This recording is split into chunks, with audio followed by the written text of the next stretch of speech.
Пытанне ад гледача под нікам Максим.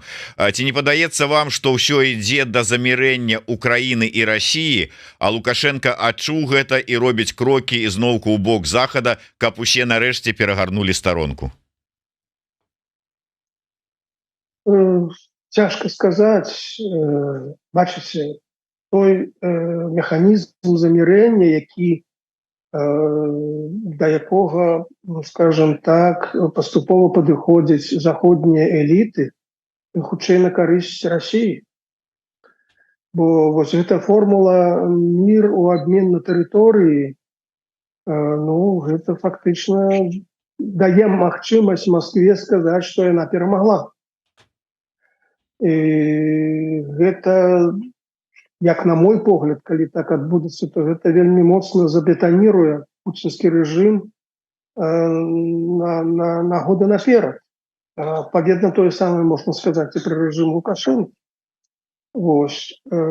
Вельмі моцна аслабіла Расію рэжым Пуціна і рэжым Лукашэнкі менавіта перамога Украіны і параза Расіі.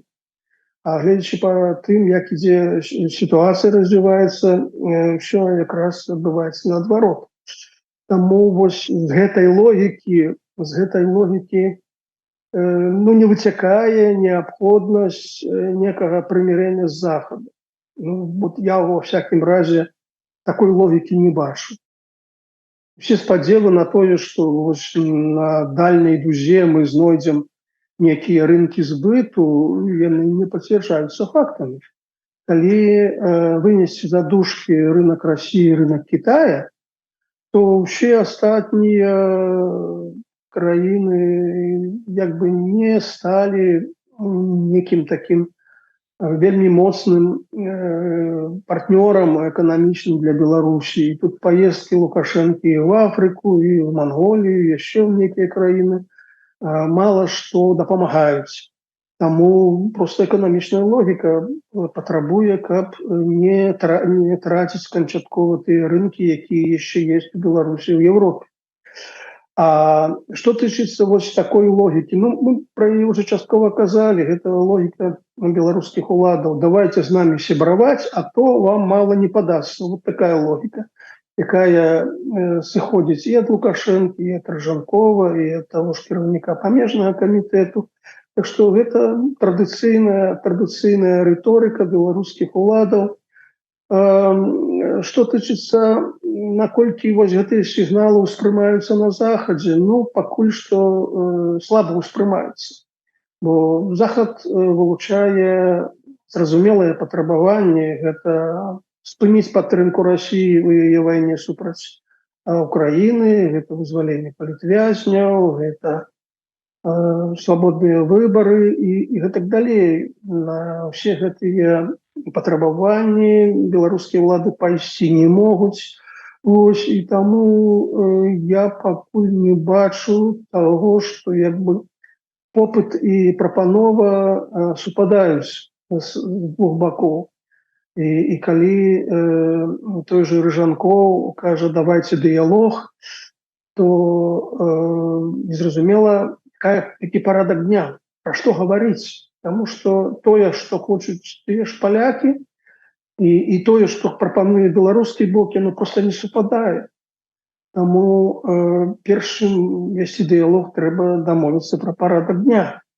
А ён пакуль вельмі моцна адрозніваецца. І гэта праблема, пакуль я не бачу нейкіх механізмаў і спосабаў яе вырашэння.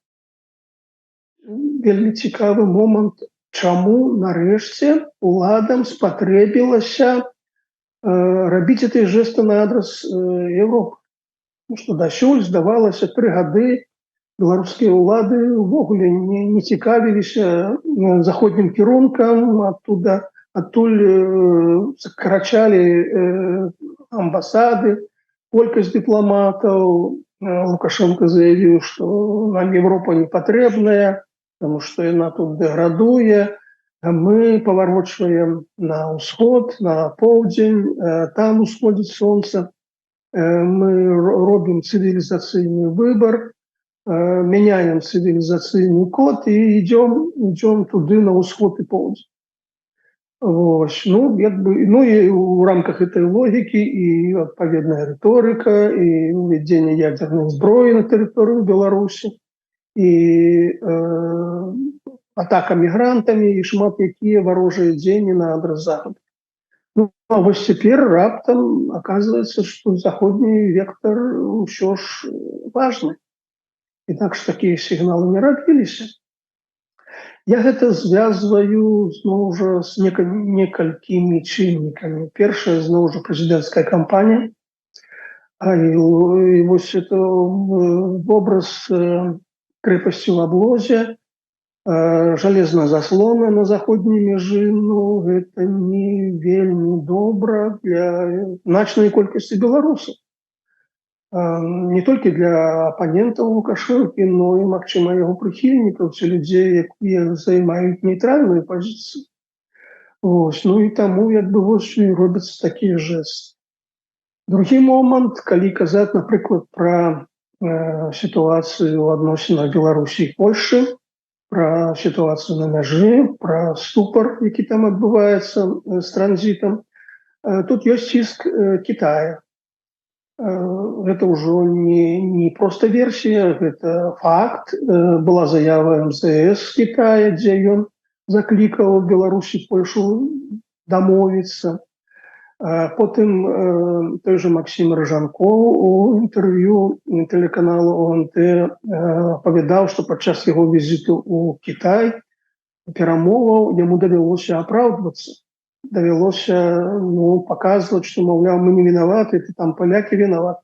Но сам факт, што даводзіцца апраўдвацца, кажа, што так, Кітай гэтым незадаволены і ёсць з Кітая.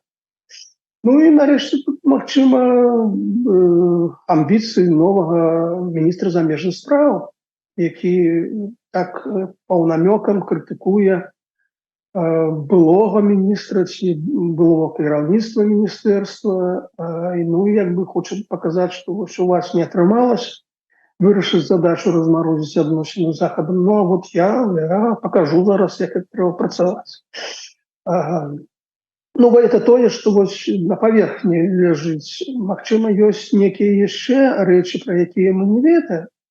У мінулым так часта бывала, што калі здараюцца некія цёркі ў адносінах з Масквой, то тады афіцыйны Мінск рабіў жэсты ў бок захаду. А цяпер вонкаў выглядае, што ніякіх прычын для беларуска-расійскіх не тое, што канфліктаў, некае напружанне не бачна. Ну і тым не менш такія жэсты робяцца. Магчыма, мы чагосьці не ведаем. Ну, я хочу звярнуць увагу, што вот гэтае рашэнне пра бязвіз, ну, як бы яно не можа выклікаць вялікае задавальненне ў Маскве. Што значыць 35 дзяржаў, грамадзяне 35 дзяржаў Еўропы могуць прыязджаць у Беларусь без всякіх як бы візаў. А мяжа паміж Беларусю і Расіяй адчыненая. І тэарэтычна кажучы, любы з гэтых прыехаўшых людзей можа проста ўзяць і паехаць у Расію, і для гэтага не трэба асабліва вялікіх намаганняў рабіць. А сітуацыя вайны, Расія весь час кажа, што яна вступіла ў вайну не з Украінай нават, з усім захадам. Ну і в сітуацыі такой вайны, як бы адчыненая мяжа, ну, падчас вайны ўсё зачыняецца, не адчыняецца. Таму я думаю, што Лукашэнку чакае цяжкая размова на гэтую тэму без віза для Еўропы.